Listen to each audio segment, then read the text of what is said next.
আসসালামু আলাইকুম ওয়া রাহমাতুল্লাহি ওয়া বারাকাতুহু। যে যেখান থেকে এই ভিডিওটি দেখতেছেন সবাইকে জানাই মনের অন্তঃস্থল থেকে ভালোবাসা এবং অভিনন্দন। আপনি যদি সম্মান দেন তাহলেই হচ্ছে সম্মান পাবেন, এটাই কিন্তু প্রকৃতির নিয়ম।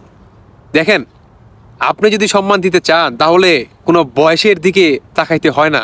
হ্যাঁ, ডক্টর মোহাম্মদ ইউনূস স্যার গতকালকে হচ্ছে জাতিসংঘে ভাষণ দেন, তিনি কিন্তু আমাদের প্রবাসীদের কিন্তু ভুলে যান নাই। এটাই বাস্তবতা। এর জন্যই বললাম যে সম্মান দিতে হলে যে কোনো পর্যায়ে গিয়ে আপনি সম্মান দিতে পারেন। বয়সটা সংখ্যা মাত্র, বুঝতে পারছেন? যে সম্মান দিবে সেই হতে সম্মান নেওয়ার উপযুক্ত ব্যক্তি, এটাই বাস্তবতা।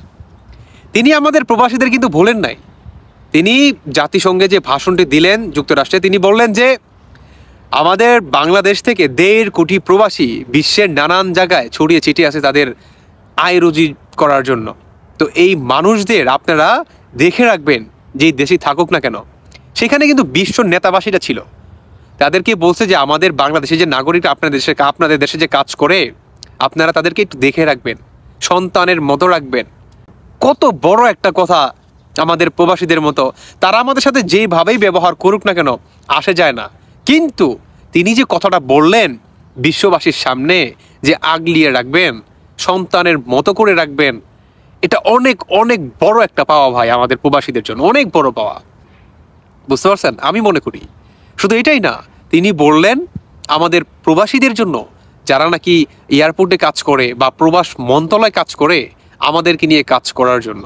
স্যার, আমি আপনাকে একটা কথা বলি, সেটা হচ্ছে আপনি যদি প্রকৃতভাবে আসলেই চান যে আমরা প্রবাসীরা সম্মান পাই বা আমাদের যদি আসলে সেই মর্যাদাটা দিতে চান, তাহলে আমি বলবো স্যার আপনি পেনশনটা দয়া করে চালু করে দেন। আমরা আসলে এটার জন্যই আপনার মুখের দিকে তাকিয়ে আছি। বিশ্বাস করেন, শুধু এটার জন্যই আমরা তাকিয়ে আছি।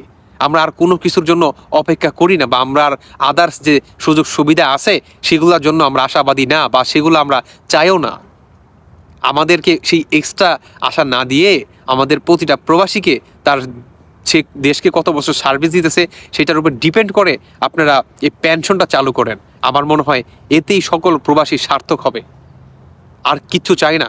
আপনি হয়তো বা একটা কানুন চালু করবেন, কিন্তু এটা বাংলাদেশ, তো এরপর আরেক সরকার আসবে, বা সেই সরকার না আসতে আসতেই যখন শুক্র 8 দিন শেষ হবে, ঠিক তখন মনে করেন 9 দিনের মাথায় লাথি মেরে সেই কানুন মনে করেন ভেঙে ফেলবে। তারা এই কানুন মানবে না স্যার, কারণ এটা হচ্ছে বাংলাদেশ।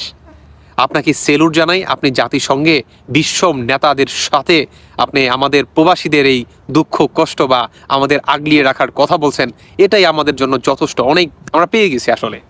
তাই আমি বলবো, আপনি যদি আসলে আমাদেরকে সম্মান দিতে চান স্যার, তাহলে আমি বলবো আমাদের পেনশন চালু করুন, ব্যাস।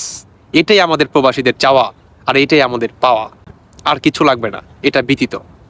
আমি আবারও ধন্যবাদ জানাই ডক্টর মোহাম্মদ ইউনূস স্যারকে জাতিসংঘে আমাদের প্রবাসীদেরকে নিয়ে কথা বলার জন্য। কারণ এই প্রবাসীদের তো বরাবরের মতো সবাই ভুলে যায়, কিন্তু আপনি এমন একটা জায়গায় গিয়ে আমাদেরকে নিয়ে কথা বলছেন, আমাদের প্রসঙ্গে কথা বলছেন, আমাদের ভালো মন্দর বিষয়ে কথা বলছেন, সেটা অবশ্যই আপনাকে সেলুট করার মতো একটি কাজ করছেন আপনি। আপনাকে সেলুট জানাই স্যার।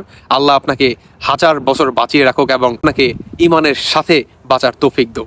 আমিন। ভালো থাকবেন সবাই। ধন্যবাদ। আল্লাহ হাফেজ। আসসালামু আলাইকুম।